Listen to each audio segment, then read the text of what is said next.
ٹھیک ہے، بالکل صحیح ہے. اب ایک مربوط حکمت عملی جو ہے ہمیں یس، اس کے بغیر تو بنانی کوئی ہوگی. گزارا نہیں ہے، بالکل کوئی گزارا نہیں. ٹھیک ہے، ٹھیک ہے.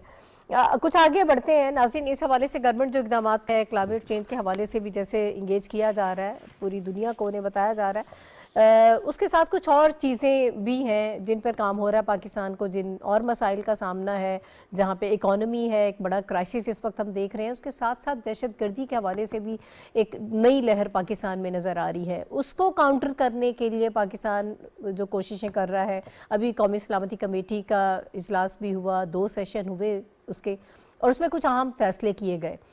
رانا ثناءاللہ صاحب نے کل بھی ایک پریس کانفرنس کی. انہوں نے کہا کہ اب مذاکرات نہیں ہوں گے، بات چیت کا راستہ جو ہے وہ اب اس کی طرف نہیں جایا جائے گا، اور ہم اب آپریشن کریں گے، ٹارگیٹڈ آپریشن ہوں گے، اور ہم کسی کو اجازت نہیں دیں گے کہ وہ اس طرح سے ہماری سلامتی کو للکارے اور پاکستان میں دہشت گردی کرے.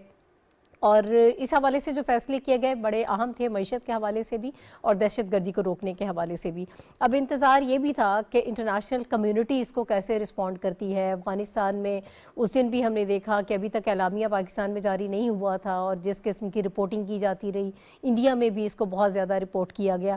امریکہ کی طرف سے جو رسپانس آیا ہے، میں اس کو تھوڑا سا یہاں پہ ذکر کرنا چاہوں گی. ترجمان امریکی محکمہ خارجہ نیڈ پرائس جو ہیں، انہوں نے کہا کہ پاکستان کے نیشنل سیکیورٹی کے جو بیانات ہیں اس سے ہم واقف ہیں. پاکستان کو پورا حق ہے کہ وہ اپنے دفاع کے لیے آگے بڑھے اور وہ آپریشن کریں لوگوں کے خلاف، اس کو یقینی بنائے اپنے دفاع کو.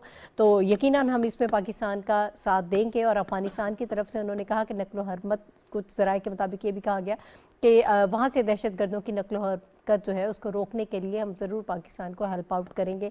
اس پر بھی بات کریں گے. آج بھی وزیر داخلہ رانا ثناءاللہ صاحب نے ایک پریس کانفرنس کی ہے، اس میں اس نیٹ ورک کے حوالے سے انہوں نے بتایا جو اسلام آباد میں ہم نے دیکھا کہ جو واقعہ ہونے جا رہا تھا اور وہ بروقت کارروائی سے وہ واقعہ جو ہے وہ رک گیا، اور اس میں ایک سیکورٹی فورسز کے لوگوں کو ہم سلام پیش کرتے ہیں کہ جس طرح سے وہ اپنی جانیں قربان کر رہے ہیں. عدیل حسین، آج 1 کروڑ کا چیک بھی دیا گیا ان کی فیملی کو، اور شہداء کے لیے. یقیناً یہ ساری چیزیں بہت کم ہیں، لیکن ایسی جب اناؤنسمنٹس کی جاتی ہیں تو اس کا مطلب یہ ہوتا ہے کہ ایک تو عقیدت اور احترام بھی ہے، دوسرا جس فرض شناسی سے وہ لڑ رہے ہیں، اپنی جانیں قربان کر رہے ہیں، تو اس کو ایکنالجمنٹ جو ہے وہ اس کی بہت زیادہ ضروری ہوتی ہے. انہوں نے کچھ لوگوں کے نام بھی بتائے ہیں، سوابی اور پشاور سے بھی لوگوں کو گرفتار کیا گیا، 10 افراد کے حوالے سے بتایا جا رہا ہے، اور انہوں نے کہا کہ اس پورے نیٹ ورک کو ہم گرفتار کر رہے ہیں. تو اس کے حوالے سے اب ہم بات کریں گے. صافی صاحب، اوورآل میں یہ ایک تو جو نیشنل سیکیورٹی کونسل کے جو فیصلے ہوئے، اس کے بعد جو امریکہ کی طرف سے رسپانس آیا ہے وہ بڑا اہم ہے. بلکہ اس دن جب اعلامیہ نہیں آیا تھا، آپ اس چیز کو پوائنٹ آؤٹ کر رہے تھے کہ افغان میڈیا اس کو کس طرح سے رپورٹ کر رہا ہے، انڈین میڈیا اس کو کس طرح سے رپورٹ کر رہا ہے. تو پاکستان کے لیے اس وقت ایگزیکٹ سچویشن کیا ہے؟ دیکھیے، اس کی سیکیورٹی پالیسی کے حوالے سے آج وزیر داخلہ نے بہت وضاحت سے اپنا مدعا اور ریاست پاکستان کی جو ممکنہ حکمت عملی ہے اس کے بارے میں بتایا ہے. جو آپ اپنے ابتدائیہ میں جو بات کر رہی تھی کہ رانا ثناءاللہ صاحب نے کہا کہ اب طالبان سے یا ٹی ٹی پی سے شاید مذاکرات نہ ہو، وہ ان کا بیان شاید سیاق و سباق سے ہٹ کے لیا گیا تھا. آج انہوں نے یہ بات واضح کر دی کہ مذاکرات کے میز پہ ٹی ٹی پی کو لانے کی کوشش کی جائے گی، لیکن اس کے لیے ایک پیرامیٹر ہونا چاہیے. ماضی میں ہم نے آپریشن بھی دیکھ لیے، مذاکرات بھی کیے ہیں، معاہدے بھی ہوئے ہیں، لیکن فائدہ کچھ نہیں ہوا ہے. اس دفعہ چونکہ صورتحال بہت سنگین ہے، ٹارگٹ کلنگ جو ہے وہ رفتہ رفتہ اس میں بہت تشویشناک اضافہ ہو رہا ہے. ملتان میں سیکیورٹی فورسز کے افسران کو شہید کیا گیا، وہ اپنی ڈیوٹی پہ تھے. خیبر پختونخوا اور بلوچستان کی تو ہم بات ہی نہیں کرتے، کیونکہ آپ کے پروگرام میں اس دن بھی ہم ڈسکس کر رہے تھے کہ صرف دسمبر کے مہینے میں سیکیورٹی فورسز کے 80 جوان جو ہے شہادت کے رتبے پہ فائز ہوئے ہیں. کوئی 1000 کے لگ بھگ جو ہے پچھلے سال 2022 میں شہریوں کی شہادتیں ہوئی ہے. تو یہ بہت ہی الارمنگ سچویشن ہے. اس میں بہت ہمیں ہنگامی بنیادوں پہ بلکہ جنگی بنیادوں پہ اقدامات کرنے کی ضرورت ہے. افغانستان میں کچھ سپوائلرز ایسے ہیں جو جب بھی پاکستان کی کوشش ہوتی ہے کہ افغانستان کے اندر امن قائم ہو اور پاکستان کی سرحدی پٹی میں بھی حالات پرسکون ہو، تو اس کو سبوتاژ کرنے کے لیے کئی قوتیں وہ پھر کارفرما ہو جاتی ہے، اور بدقسمتی سے اکثر ان کے جو مذموم مقاصد ہوتے ہیں وہ پورے ہوتے ہیں، اور اس وقت بھی وہی کچھ ہو رہا ہے۔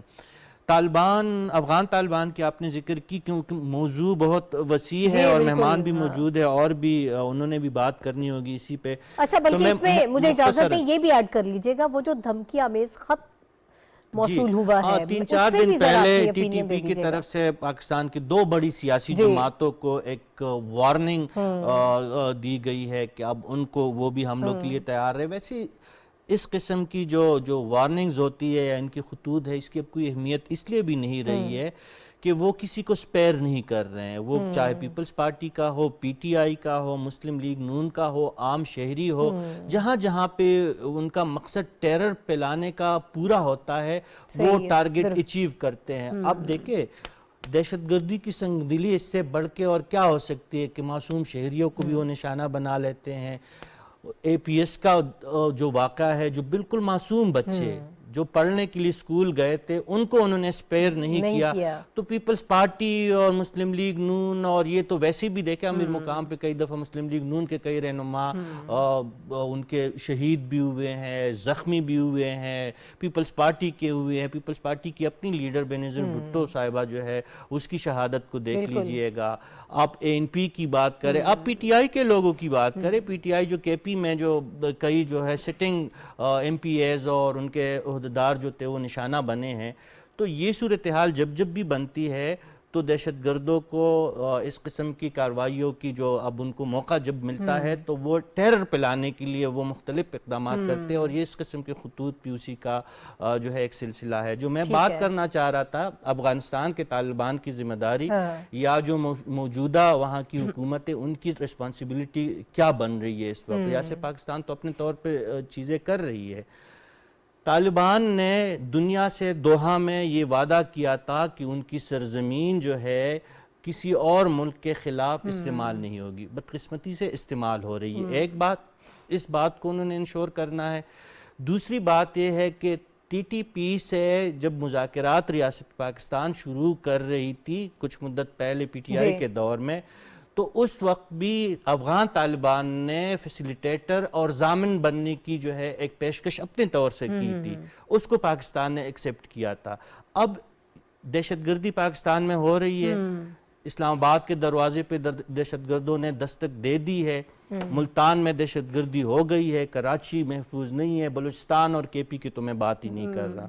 اب ایسے میں افغان طالبان کی ذمہ داری بنتی ہے کہ وہ دوحہ ایگریمنٹ اور اس کے بعد طالبان کے ساتھ مذاکرات شروع کرنے کا جو عمل تھا اس میں انہوں نے جو ثالث بننے کا جو ایک خود ایک پیشکش کی تھی، اپنی ثالثی نبھانے کا اور اپنی سرزمین کو جو پڑوسی ممالک خصوصاً پاکستان کے خلاف استعمال کرنے سے انہیں روکنا ہوگا۔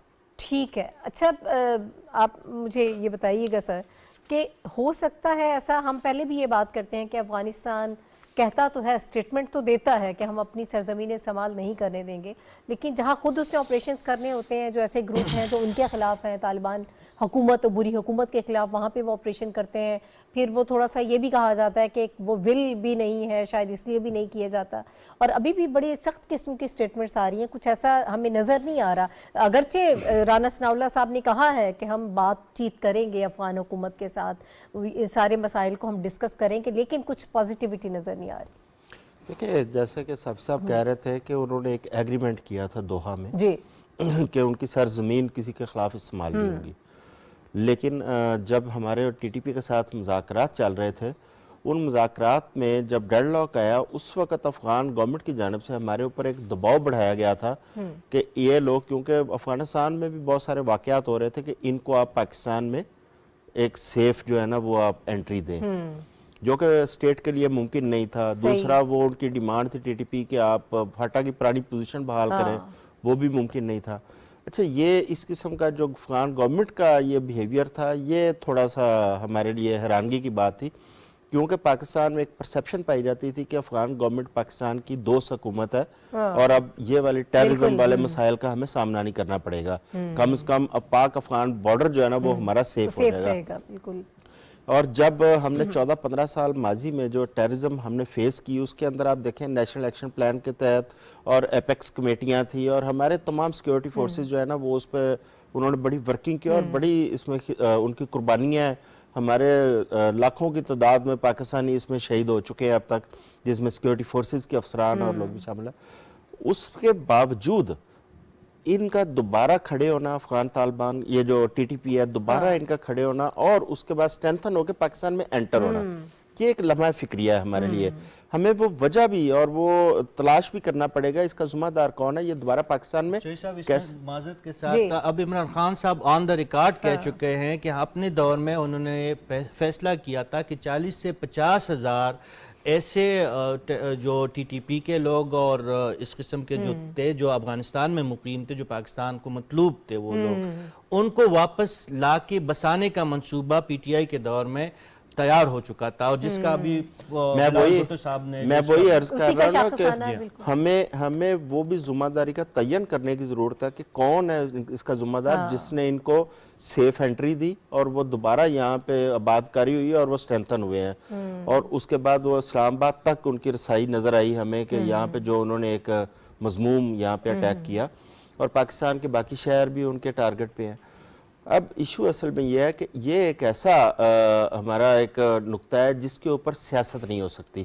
کوئی بھی سیاسی پارٹی، چاہے وہ پی ٹی آئی ہو، مسلم لیگ پیپلز پارٹی، یہ سیاست سے بالا تر ہو کے نیشنل سیکیورٹی کا ایشو ہے. بالکل اس پہ ایک دوسرے کے ساتھ کھڑے ہونا پڑے گا.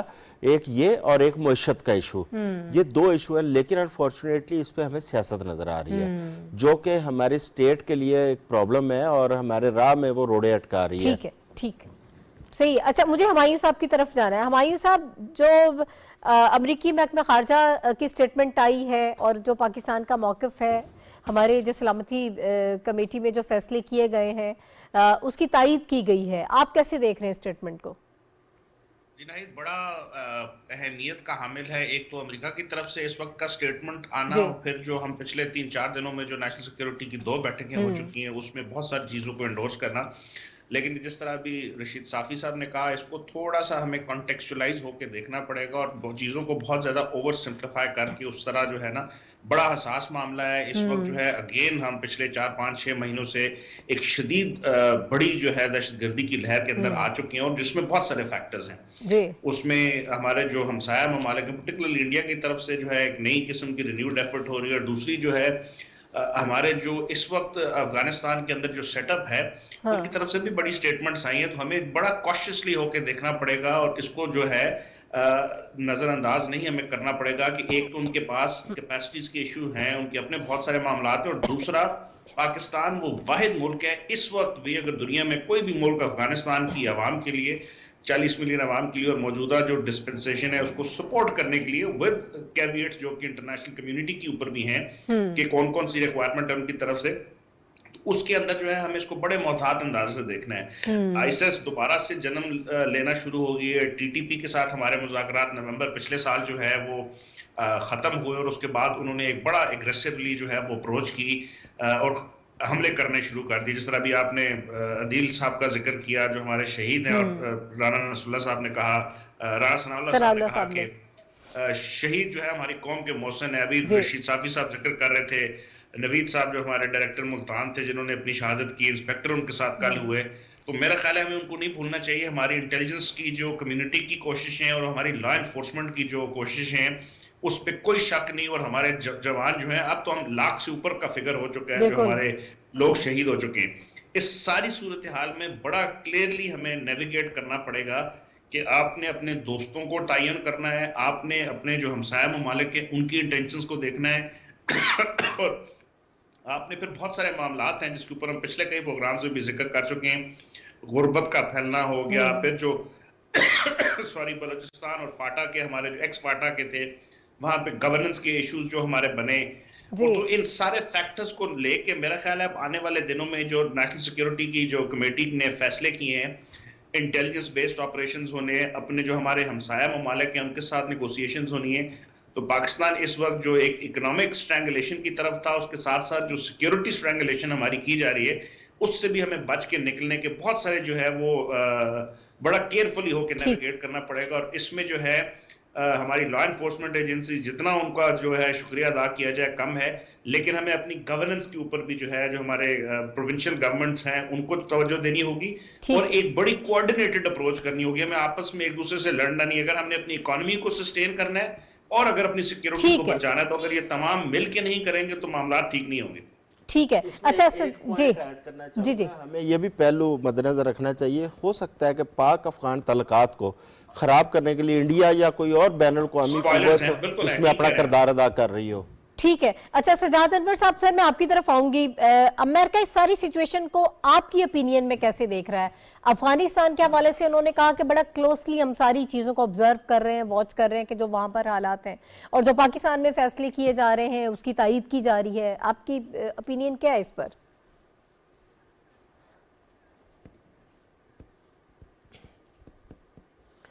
دیکھیں امریکی پوائنٹ آف ویو جو بھی ہو، ویسے تو وہ حوصلہ افزا ہے پاکستان کے لیے، لیکن جو پاکستان کے اندر سے طالبان کی حمایت رہی ہے اور جو امپیچمنٹ کی ہماری ایک پالیسی رہی ہے پچھلے کئی سالوں سے، اور جس طرح سے ہمارے بعض پولیٹیکل کوارٹرز میں ابھی تک ان کی ایک حمایت ہے، جیسے عمران خان صاحب نے کہا کہ میں تو ہزاروں جنگجوؤں کو آباد کرنے جا رہا تھا، اور اسی طرح ہمارے سیکیورٹی اداروں میں بھی ان کی ایک سپورٹ تھی. لیکن وقت نے یہ ثابت کیا ہے، اور جو ٹرو پرسپیکٹو یہی سامنے آیا ہے کہ ہم نے افغانستان میں جس کی بھی مدد کی، آپ کو یاد ہوگا جنیوا ایکارڈ کو ضیاء الحق نے ناپسند کیا تھا اور افغان مجاہدین کی مدد کی تھی. اس کے بعد آپ دیکھیں کہ جو اس کے بعد طالبان کو ہم نے اسپانسر کیا تھا کابل میں. اس کے بعد اب اس وقت بھی ایک ایشو تھا کہ وہ ملا برادر کو لے کر آنا چاہ رہا تھا امریکہ، لیکن ہم نے حقانیز کے حق میں ایک وزن ڈال دیا، اور آج وہ انٹیریئر منسٹر ہے مسٹر حقانی وہاں افغانستان میں. ہماری یہ ساری کوششیں پچھلے 15-20 سالوں میں بلکہ 30 سالوں میں کاؤنٹر پروڈکٹیو ثابت ہوئی ہیں. اور حقیقت یہی ہے کہ الٹیمیٹلی افغانستان جیسا بھی افغانستان ہو، خواہ وہ مسٹر غنی کا ہو یا طالبان کا ہو، وہ پاکستان کے اندر جو مسکرینٹس ہیں، جو دہشت پھیلاتے ہیں، الٹیمیٹلی انہی کے ساتھ وہ کھڑے ہوتے ہیں. اور اس کے علاوہ انڈیا جب بھی چاہتا ہے، ہم سمجھتے تھے کہ انڈیا کو ایک موقع کرزئی نے دیا یا فلاں نے دیا، لیکن انڈیا آج بھی افغانستان میں اپنا ایک راستہ دیکھ رہا ہے. تو پاکستان کو ایک تو اوورال اپنی ایک مستقل پالیسی بنانی چاہیے ٹورڈز افغانستان. آپ دیکھیں کہ اس کے علاوہ کہ یہ طالبان نے دہشت گردی کی ایک لہر طالبان کے ذریعے جو شروع ہوئی ہے، چمن بارڈر پہ کیا ہوا تھا، اور اسی طرح جو ہمارے ان کے ساتھ بارڈرز کے اوپر ایشوز ہیں وہ بھی موجود ہیں. تو اس لیے یہ ایک ملٹیپل، ایک تو پاکستان اور افغانستان کے رشتوں کی بات ہے آپس میں، اور دوسری طرف پاکستان کے اندر جو ایک سپلٹ پوائنٹ آف ویو، اب اس کو ختم کرنے کا وقت آ گیا ہے. رانا ثناء اللہ صاحب کی آج کی جو پریس کانفرنس تھی بہت امپورٹنٹ تھی، اور انہوں نے جو ہمارے آرمی چیف صاحب کا یہ کوٹ پڑھ کے سنایا کہ انہوں نے کہا کہ جو بندوق اٹھائے گا، خواہ وہ بلوچستان میں ہو، خواہ وہ کے پی میں ہو، خواہ وہ پنجاب میں ہو، خواہ وہ سندھ میں ہو، اس کے ساتھ کوئی مذاکرات نہیں ہو سکتے. لیکن انفارچونیٹلی آج بھی عمران خان صاحب کہہ رہے ہیں کہ میں سیاسی جماعتوں سے تو مذاکرات نہیں کروں گا ملک کے اندر، لیکن وہ کہتے ہیں جی کہ دہشت گردوں کے ساتھ مذاکرات کیے جائیں. اب یہ اس کہانی کو ختم کرنے کا وقت ہے. ان آوازوں کو ڈسکریج کرنا چاہیے اسٹیٹ لیول پہ، اور ایک آواز بن کے پاکستان جب تک دہشت گردی سے نہیں نپٹ سکتا کبھی بھی اپنی اکانومی کو ٹھیک نہیں کر سکتا. تو یہ لازم و ملزوم ہے کہ ہم اپنے لارجر نیشنل انٹرسٹ کو سامنے رکھیں. جو پاکستان فرسٹ کی پالیسی تھی جنرل مشرف کی، اس حوالے سے میں سمجھتا ہوں کہ وہی درست پالیسی تھی. اسی لیے بعد میں آپ کو ضرب عضب بھی کرنا پڑا، آپ کو دوسرے آپریشن بھی کرنے پڑے، اور آج پھر آپ ایک نئے آپریشن کی طرف جا رہے ہیں. مسکرینٹس ہوں، دہشت گرد ہوں، خواہ وہ ریلیجس ملیٹنٹس ہوں یا وہ کوئی نیشنلسٹ ملیٹنٹس ہوں، ان کے ساتھ آپ نیگوشیٹ کرتے ہیں تو آپ کمپرومائز کرتے ہیں اپنی گراؤنڈ پہ. ہاں، جو لوگ ہتھیار رکھتے ہیں اور آپ کے قانون اور آئین کو مانتے ہیں، ان کے ساتھ تو آپ بات چیت کر سکتے ہیں. تو میں سمجھتا ہوں کہ یہ ریزالو جو ہے نا قومی سطح پہ، اس کے اوپر سب کو اتفاق رائے کرنا چاہیے. جو ہمارا نیشنل ایکشن پلان تھا جس پہ ساری جماعتوں نے دستخط کیے تھے، اس کے اوپر ایک بے شک آل پارٹیز کانفرنس کروا لیں، بالکل بالکل شور کروائیں آپ بالکل درست کہہ رہے ہیں. یہ جو مختلف آوازیں ہیں ملک میں وہ نہ ہوں، اور ایک حکمت عملی کے تحت، یونیفائیڈ حکمت عملی کے تحت ان کے ساتھ نپٹا جائے. ٹھیک ہے، بالکل آپ درست کہہ رہے ہیں. اسی بات پہ ہم آگے بڑھتے ہیں. نیشنل الیکشن پلان کے حوالے سے بھی فیصلہ کیا گیا ہے کہ اس پر مکمل طور پر عمل درآمد کیا جائے گا، نیکٹا کا فال کیا جائے گا. تو یہ ایک بڑی اچھی رائے ہے کہ آل پارٹیز کانفرنس جو ہے وہ ہو جانی چاہیے. دہشت گردی کے حوالے سے بات ہو یا اکانومی کے حوالے سے بات ہو، کیونکہ وہ بھی اتنا ہی گریو ایشو ہے اس وقت جس کو ہم فیس کر رہے ہیں. آج وزیر خزانہ اسحاق ڈار صاحب نے ایک پریس کانفرنس کی ہے، بڑی اہم وہ پریس کانفرنس ہے. کل ہم نے دیکھا کہ پاکستان تحریک انصاف کی جانب سے ایک وائٹ پیپر جو ہے اکانومی پہ انہوں نے جو ہے ایشو کیا تھا، اور اس میں حقائق کو مروڑ تروڑ کے پیش کیا گیا اور اعداد و شمار جو ہے وہ غلط طریقے سے سامنے لانے کی کوشش کی گئی. اسحاق ڈار صاحب نے کہا کہ یہ قوم کو گمراہ کرنے کی انہوں نے کوشش کی ہے، اعداد و شمار جو ہیں وہ اس میں غلط ہیں. اور معیشت کے حوالے سے بڑا انہوں نے ڈیٹیل میں اپنا آج بریفنگ دی ہے، بتایا ہے، عوام کو آن بورڈ لیا ہے کہ اس وقت حقیقت کیا ہے. میں بہت لمبا چوڑا جو انٹرو اس کی بجائے چاہتی ہوں کہ اپنے پینلسٹ کی طرف جاؤں، کیونکہ وقت اب ہمارے پاس تھوڑا کم ہو، تو سب لوگ چونکہ اس کو رسپونڈ کریں گے. آپ مجھے صافی صاحب، پہلے ہم نے وائٹ پیپر کے حوالے سے کل بھی بات کی تھی کہ اس کی کیا اہمیت ہے. آج وزیر خزانہ نے کہا کہ یہ تو توڑ مروڑ کے انہوں نے پیش کیا ہے، حقائق غلط طریقے سے عوام کو پیش کرنے کی کوشش کی جا رہی ہے اور گمراہ کر رہے ہیں. سچویشن وہ نہیں ہے. اور ڈیفالٹ کے حوالے سے انہوں نے کہا کہ جو بار بار بات کی جا رہی ہے، خدا را اس سے اب باہر نکل آئے، ایسا کوئی مسئلہ نہیں ہے ہمارے ساتھ. جی بالکل، اسحاق ڈار صاحب نے جو اہم وزراء کے ساتھ جو آج پریس کانفرنس کی، کل آپ ہی کے پروگرام میں ہم ڈسکس کر رہے تھے کہ یہ وائٹ پیپر جو پی ٹی آئی کا ہے یہ حقائق پہ مبنی نہیں ہے، اعداد و شمار کو توڑ مڑوڑ کر اور اپنے سیاسی مقاصد کے تحت ہی پیش کرنے کی کوشش کی گئی تھی. آج تو بڑے مفصل انداز کی، میرے خیال میں کئی گھنٹوں پہ محیط پریس کانفرنس وزیر خزانہ نے کی اور اہم وزراء بھی ان کے ساتھ تھے.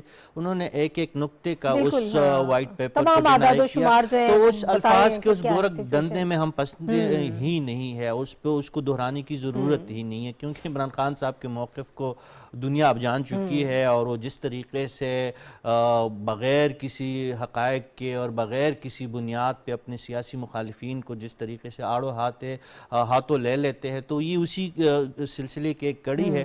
میں صرف جو ہے دیکھنے والوں کے لیے اور ناظرین کے لیے صرف مختصراً یہ ایک بات کہنا چاہتا ہوں جس سے یہ معاملہ سمجھ آ جائے گا. 2018 میں جب مسلم لیگ نون کی حکومت رخصت ہو رہی تھی، کیا زندگی آج جتنی مشکل تھی؟ کیا پاکستان کے ریزرو آج کے لیول پہ تھے؟ کیا پاکستان کے ایکسپورٹ اور امپورٹ میں جو اتنی بڑی تفاوت ہے آج کے مقابلے میں کم تھی کہ زیادہ تھی؟ آپ کے جی ڈی پی ریٹ اور گروتھ ریٹ آپ کی کیا تھی اس وقت؟ اور آپ کا جو ہے معیشت کا پہیہ کس طرح چل رہا تھا؟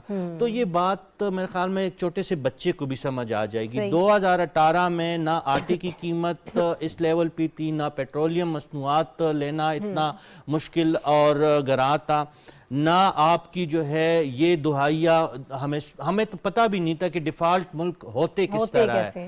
اب تو عمران خان صاحب ہر دوسرے اس میں پتہ نہیں عمران خان صاحب کی کیوں یہ شدید خواہش ہے کہ خدا نہ خواستہ پاکستان ڈیفالٹ ہو جائے، پاکستان سری لنکا. بھائی سری لنکا کا ہم نے ماضی میں تو سری لنکا کو ایز اے دوست ملک کے طور پہ اس کا نام تو ضرور سنتے رہے، لیکن ڈیفالٹ کے ساتھ سری لنکا کو، اب سری لنکا بھی اس کرائسس سے تقریباً نکل چکا ہے جس کا خان صاحب ہمیں ڈراتے ہیں. الحمدللہ پاکستان نہ سری لنکا اس وقت بنا، اپریل میں بنا، نہ اب بنے گا. معاشی مسائل بالکل موجود ہے، سنگین مسائل موجود ہے، لیکن جس طرح اسحاق ڈار صاحب نے کہا کہ آپ عالمی ریسیشن کو دیکھیں، آپ عالمی منڈی میں کساد بازاری کو دیکھیں، آپ یو کے جیسی معیشت کو اٹھا کے دیکھیں، امریکہ جیسی معیشت کو اٹھا کے دیکھیں، چائنا جیسی معیشت کو اٹھا کے دیکھیں، جاپان جیسی معیشت کو اٹھا کے دیکھیں، وہاں پہ بھی مہنگائی کا رونا ہے، وہاں پہ بھی انرجی کرائسس ہے. کئی عوامل ہیں میرے خیال میں، کئی عوامل ہے، روس جنگ، یوکرین کا فیکٹر، یہ تمام چیزیں، کرونا فیکٹر، یہ تمام چیزیں موجود ہے. باقی جو گیسٹ ہے وہ بھی بات کریں گے. میں اتنا ہی کہوں گا جو عمران خان صاحب کے جتنے بھی الزامات تو ماضی میں باقی ان کے سیاسی الزامات جس طرح بے بنیاد تھے، تو پی ٹی آئی کا یہ وائٹ پیپر بھی مجھے بالکل ہی بے بنیاد رکھا ہے. اگر ان کے پاس کچھ حقائق ہے تو سامنے لایا جائے، اور اس کے ساتھ ساتھ جب بھی اس قسم کا وائٹ پیپر جاری کیا جاتا ہے ناہید، تو وہی سیاسی جماعت پھر حل بھی پیش کرتی ہے، تو پی ٹی آئی ہمیں حل بھی بتائیں۔ وقت بالکل کم ہے آپ کے پاس، 1 منٹ ہی ہوگا زیادہ سے زیادہ. میں چاہتی ہوں کہ آپ اس کو رسپونڈ ہی کر دیجئے گا کہ جو انہوں نے بتایا کہ ادویات کی قیمتیں بہت زیادہ ان کے دور میں 300 سے 500% بڑھ گئی تھی، تمام کھانے پینے کی اشیاء جو ہیں وہ بہت مہنگی تھی، وہ کیوں اس کو بول رہے پی ہیں؟ ٹی آئی کے آخری دنوں کی بات کرتا ہوں ان شارٹ. جب پی ٹی آئی کی گورنمنٹ کے آخری دن تھے، اس وقت بھی عوام کی چیخیں نکلی ہوئی تھی، اس وقت بھی عوام روٹی سے، پٹرول سے، ان چیزوں سے بہت تنگ آ چکی تھی. یہ جو موجودہ گورنمنٹ جن کرائسس کا اس وقت سامنا کر رہی ہے، آپ دیکھیں نا، جب پاکستان بنا تھا 2-3 سال بعد اخبارات میں داریاں چھپنے شروع ہوئے تھے پاکستان کے حالات خراب ہیں. حالات آج بھی ہمیں خراب نظر آ رہے ہیں، نازک دور سے گزر ہے. یہ انشاءاللہ یہ خواہشات ہو سکتی ہے کہ پاکستان ڈیفالٹ کی طرف جائے گا. پاکستان انشاءاللہ کبھی نہیں جائے گا کسی طرف. یہ سٹیبل ہوگا اور استحکام کا سال ہے یہ 2023، کیونکہ ہم نے جتنی مشکلات 2022 میں جو پولرائزیشن دیکھ لی ہے وہ انتہا تھی. اب ہم انشاءاللہ استحکام کی طرف جا رہے ہیں انشاءاللہ. ہمایوں صاحب اسی کو آپ بھی رسپونڈ کر دیجئے گا، حالات کیسے آپ کو لگ رہے ہیں؟ 1 منٹ آپ کے پاس بھی. Thank you. میرے خیال ہے 1 منٹ میں تو یہ بات نہیں ہو سکتی، لیکن صرف ایک فگر جو ساگدار صاحب نے اپنی پریس کانفرنس میں کہا کہ اگر ہم صرف قرضوں کا ہجوم دیکھ لیں تو گورنمنٹ جو پی ٹی آئی کی تھی، ایک تو ہے کہ اپوزیشن کبھی بھی وائٹ پیپر نہیں ایشو کرتی، وہ ڈاکیومنٹ کر سکتی گورنمنٹ جو ہے یا اتھارٹیٹیو ایجنسیز ہوتی ہیں وہ کرتی ہیں. دوسرا یہ کہ پی ٹی آئی گورنمنٹ اپنے 3 سال 8 مہینے یا 9 مہینے یا 7 مہینے جو تھے اس میں انہوں نے 61 ارب ڈالر قرضے لیے انٹرنل اور ایکسٹرنل، اور جس کو اب ہمیں جو ہے نا واپس کرنا پڑ رہا ہے، اور جس کی وجہ سے یہ جو بار بار ڈیفالٹ کا یا جو کرائسس آف پیمنٹ کا جو ہے وہ کرائسس بنا ہوا ہے اس کے اوپر الزام لگا رہے ہیں. تو جو سب سے بڑا وجہ ہے وہ ان کی خود تھی. پھر سرکولر ڈیٹ کو انہوں نے انکریز کر کیا میسیولی. اس کے علاوہ جو ہے آئی ایم ایف کے ساتھ جو ڈیل کی، جو اب اس گورنمنٹ کو جو ہے اس کی وہ جو ہے بہت ساری چیزوں کو جو ہے وہ ماننا پڑ رہا ہے، باوجود اس کے کہ وہ نہیں جو ہے ایگریسو سٹانس لینا چاہیے تھا. تو ان ساری چیزوں میں میرا خیال ہے ان کو جو وائٹ پیپر ایشو کرنا چاہیے تھا وہ یہ ہونا چاہیے تھا کہ بتائیں کہ انہوں نے جو ہے وہ 1 جو ملین نوکریاں، جو 1 کروڑ نوکریوں کو کہا تھا 10 ملین وہ کی، 5 لاکھ گھر بنائے کہ نہیں بنائے، 50 لاکھ اکانومی کا جو ہے تو اس کے اوپر وہ کوئی بات نہیں کرتے. اور جو 11% مہنگائی میں اضافہ ہوا. اچھا، مجھے سجاد انور صاحب کی طرف جانا ہے. سر آپ بھی اسی کو رسپونڈ کر دیجئے گا. What's your take on it? Time کی قلت ہے، 1 منٹ ہی ہوگا آپ کے پاس بھی.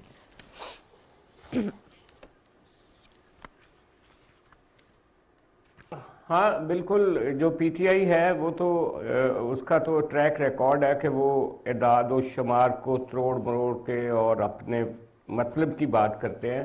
اور یہ وائٹ پیپر جو تھا اس کو اسحاق ڈار صاحب نے آج کی پریس کانفرنس میں وائٹ واش کر دیا، اور جس طریقے سے محنت کر کے انہوں نے ہر اس سوال کا جواب دیا جو پی ٹی آئی نے اپنے وائٹ پیپر میں اٹھایا تھا. اور آج میڈیا کے سامنے جس طرح سے اوپن ہال تھا، بہت سارے سوالات ان کو ہوئے، اور میں سمجھتا ہوں کہ کچھ آج مختلف پروگرامز میں بھی اس کا کچا چھٹا نکلے گا اور کل اخبارات میں بھی تجزیہ چھپے گا. ریلی اسحاق ڈار نے پی ٹی آئی کا اصلی چہرہ دکھایا اور ان کے وائٹ پیپر کو وائٹ واش کر دیا. ٹھیک ہے، بہت شکریہ سجاد انور صاحب. اور ناظرین، اچھی خبر جو یہ تھی اس میں انہوں نے کہا کہ 30 جون 2023 تک جو ہے انشاءاللہ ہماری مالی پوزیشن جو ہے وہ بہتر ہو جائے گی. یہ ایک اچھی خبر ہے جو وہ دے رہے ہیں. اور انہوں نے کہا کہ نواز شریف صاحب کے دور میں ہم نے آئی ایم ایف پروگرام مکمل کیا تھا، انشاءاللہ اب کا بھی جو ہمارا پروگرام ہے وہ ضرور اس کو مکمل کیا جائے گا. میرے ساتھ جو پینلسٹ موجود ہے، رشید صافی صاحب موجود تھے، اعظم چودھری صاحب، سجاد انور صاحب اور ہمایوں خان صاحب، آپ سب حضرات کا بہت شکریہ. ناظرین، پروگرام دیکھنے کا شکریہ. اگلے ہفتے انشاءاللہ دوبارہ آپ سے ملاقات ہوگی. اجازت دیجیے، اللہ حافظ.